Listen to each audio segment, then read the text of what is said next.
साथियों, अगर आप भी मेरी तरह एक सीएससी वीएलई हैं, कॉमन सर्विस सेंटर संचालक हैं, तो बहुत सारे भाई बहनों ने ये पूछा है कि भैया फॉर्मर आईडी कार्ड हम कैसे डाउनलोड करें, क्योंकि बगल वाला जो सेंटर है वो किसान भाइयों को फॉर्मर कार्ड बना करके दे रहा है, मैं कैसे प्रिंट करूं, है ना, ताकि मेरी भी अच्छी कमाई हो जाए। तो साथियों, आप सावधान हो जाइए और इस वीडियो को जरूर देख लेना। मैं पूरी सच्चाई आपको बताने वाला हूं और इसके साथ ही साथ 90% भाई बहन जो गलती कर रहे हैं वो आपको जानने को मिलेगा। सही तरीका क्या है वो भी मैं आपको बताने वाला हूं। तो स्वागत है आप सभी का आपके अपने YouTube चैनल डिजी डुंडी इन्फो में। मेरा नाम है अरुण लोधी और यहां पे हम बात करते हैं सीएससी से जुड़े हर एक अपडेट, नई सर्विस, नए प्रोजेक्ट की। साथियों, अगर आप सीएससी परिवार में नए हैं, यानी आपने सीएससी आईडी अभी अभी लिया है, आपको काम करने में समस्या आ रही है, तो कोई दिक्कत नहीं, आप परेशान ना हो। सबसे पहले आप डिस्क्रिप्शन में दिए हुए डिजी डुंडी इन्फो ऐप को डाउनलोड कर लें और वहां पे सीएससी का फ्री कोर्स चल रहा है, उसको ज्वाइन कर लें। बहुत कुछ आपको सीखने मिल जाएगा बिल्कुल फ्री में। तो चलिए साथियों, शुरू करते हैं। सबसे पहले आप अपना डिजिटल सेवा पोर्टल ओपन कीजिए और यहां पे जैसे आप फॉर्मर लिखेंगे तो आपके सामने आ जाएगा सेंट्रलाइज्ड फॉर्मर रजिस्ट्रेशन। अब पहले यह जानना जरूरी है कि यह फॉर्मर आईडी है क्या। तो साथियों, केंद्र सरकार ने एक नया, एक प्रकार से कहें कि प्रोजेक्ट शुरू किया कि हर एक किसान भाई को एक यूनिक आईडी देनी है, एक ऐसा डेटाबेस तैयार करना है किसान भाइयों का, ताकि किसान भाइयों की तमाम जानकारी उस फॉर्मर आईडी में हो। जैसे कि किसान भाई की व्यक्तिगत जानकारी, उसकी भूमि की जानकारी, ताकि किसी भी सरकारी योजना का फायदा लेने के लिए किसान भाई को बार बार सत्यापन ना कराना पड़े, बार बार अपनी जानकारी साझा ना करनी पड़े। इसलिए एक ऐसी यूनिक आईडी देना है जिसमें किसान भाई की सारी जानकारी हो और उस फॉर्मर आईडी के जरिए ही सारा काम हो जाए। जैसे कि प्रधानमंत्री किसान सम्मान निधि योजना में किसान भाइयों के लिए फॉर्मर आईडी जरूरी है। हमारे मध्य प्रदेश में किसान भाइयों को अगर खाद लेना है तो फॉर्मर आईडी जरूरी है। इसी तरीके से आने वाली और स्कीमों में फॉर्मर आईडी का महत्व बढ़ने वाला है। तो अगर आप आसाम के हैं तो अलग ये लिंक दिया है, बिहार के हैं तो ये लिंक दिया है, छत्तीसगढ़ के हैं तो ये लिंक आप पे क्लिक करना है, गुजरात के हैं तो इस पे क्लिक करना है ना, एमपी के हैं तो इस पे क्लिक करना, आप हरियाणा के हैं तो अलग एक पोर्टल क्रिएट किया गया है। जैसे आप अपने स्टेट के लिंक पे क्लिक करोगे तो हर एक स्टेट का इस तरीके का होगा पोर्टल, लेकिन यूआरएल अलग हो सकता है। तो अभी आपने क्या करना है कि लॉगिन पे क्लिक करना है।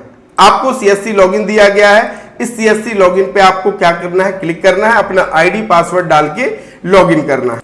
जैसे यहां पे लॉगिन कर लेते हैं तो आप देखो 3 ऑप्शन आपको मिलते हैं, CSC farmer registration, farmer detail update और व्यू अपडेट रिक्वेस्ट स्टेटस।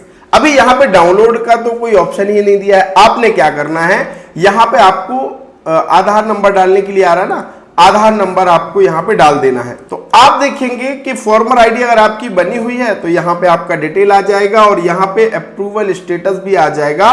तो यहां पे अप्रूव्ड हो चुकी है फॉर्मर आईडी। सो डिटेल पे क्लिक करेंगे तो किसान की सारी डिटेल यहां पे आ जाएगी।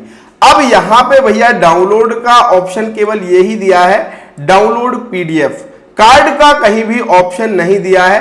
तो मैं एक चीज आपको स्पष्ट कर दूं साथियों कि अभी किसान कार्ड जैसे कोई भी कार्ड नहीं बन रहे हैं, यानी फॉर्मर आईडी का कोई ऐसा आइडेंटिटी कार्ड टाइप नहीं बन रहा है। हां, जो भाई बहन गलती कर रहे हैं वो क्या करते हैं कि यहां से किसी थर्ड पार्टी वेबसाइट पे आधार नंबर डाल के फॉर्मर आईडी जनरेट कर लेते हैं, तो वो कहीं वैलिड नहीं है। क्योंकि कभी भी कोई भी चीज ध्यान रखिए साथियों, अगर कोई भी कार्ड जो वैलिड होगा, जैसे ई श्रम कार्ड है, ई श्रम कार्ड की वेबसाइट से डाउनलोड करेंगे, गवर्नमेंट ने कुछ ऑप्शन दिया है कि भैया आप अपना ई श्रम कार्ड डाउनलोड कर लो। आयुष्मान कार्ड है, आयुष्मान कार्ड डाउनलोड कर लो। आभा कार्ड है, आभा कार्ड डाउनलोड आप कर लो। संबल कार्ड है, संबल कार्ड डाउनलोड कर लो। लेकिन सरकार ने कहीं भी ऑप्शन नहीं दिया है कि भैया फॉर्मर आईडी डाउनलोड कर लो, फॉर्मर आईडी कार्ड डाउनलोड कर लो। ऐसा कहीं भी कोई स्मार्ट कार्ड या आइडेंटिटी कार्ड टाइप नहीं बन रहा है किसान भाइयों का। हां, क्या ये फॉर्मर आईडी प्रिंट करने की जरूरत है? तो मैं कहता हूं कि साथियों बिल्कुल नहीं। आपका जो भी काम है वो आधार कार्ड के जरिए ही हो जाता है। लेकिन अगर आपसे कहीं फॉर्मर आईडी मांगी जाती है, क्योंकि ये एक डिजिटल पहचान है, तो अलग एक फॉर्मर आईडी जो जनरेट हो गई है, वो नंबर देने से ही आपका सारा काम हो जाएगा। आपको कहीं कार्ड मांगा ही नहीं जाएगा कि भैया आप फॉर्मर आईडी कार्ड ले आओ, आपसे केवल नंबर मांगा जाएगा, और वो भी चूंकि आधार से लिंक है तो सारा काम अपने आप डिटेल सारी ओपन हो जाती है। तो कहीं पे भी आपकी फॉर्मर आईडी संबंधित कोई डाउनलोड करने का ऑप्शन नहीं है, ना ही गवर्नमेंट की तरफ से कोई ऑप्शन चालू किया गया है।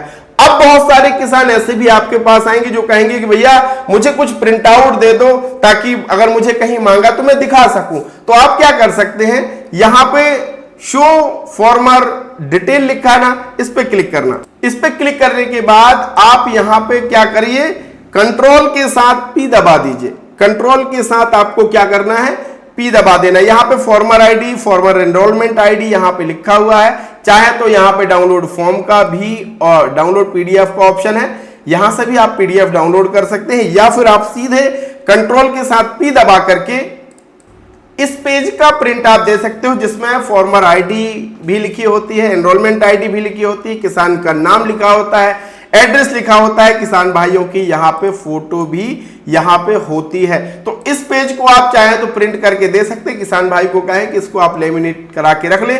लेकिन अगर आप किसी थर्ड पार्टी पोर्टल से कार्ड बना रहे हैं तो वो गलत तरीका है, क्योंकि वो कहीं वैलिड नहीं है, क्योंकि सरकार ने कोई भी कार्ड बनाने का भी ऑप्शन नहीं दिया गया है। और मैं आपसे एक व्यक्तिगत सलाह भी दूंगा आपको कि साथियों, किसान भाइयों की कोई भी जो डिटेल है वो किसी थर्ड पार्टी पोर्टल पे यूज ना करें, है ना, ये चीज आपको ध्यान रखनी है। और जो भी काम करें आप ऑफिशियल पोर्टल के जरिए ही काम करें, ताकि आपको भी दिक्कत ना हो और किसान भाइयों को भी आगे कभी कोई दिक्कत ना हो। तो अगर कोई मांगता है कि मुझे फॉर्मर आईडी का प्रिंट दीजिए, तो इस तरीके से आप निकाल करके दे सकते हैं, लेकिन कोई कार्ड नहीं बन रहा है, तो इस बात का ध्यान रखें। आशा करते हैं आपको आज की इस वीडियो में बहुत अच्छे से समझ में आया होगा कि क्या गलती बहुत सारे भाई बहन कर रहे हैं। तो आप ये गलती मत करना, और ऐसी ही जानकारी पाने के लिए हमारे साथ जुड़े रहिए। और अगर आपको डिजिटल सिग्नेचर से संबंधित कोई भी काम है, आपको नया बनवाना है, रिन्यूअल कराना है, तो मेरा व्हाट्सएप नंबर दिया है, आप मुझे व्हाट्सएप पे मैसेज कर सकते हो। बहुत बहुत धन्यवाद। Thank you so much.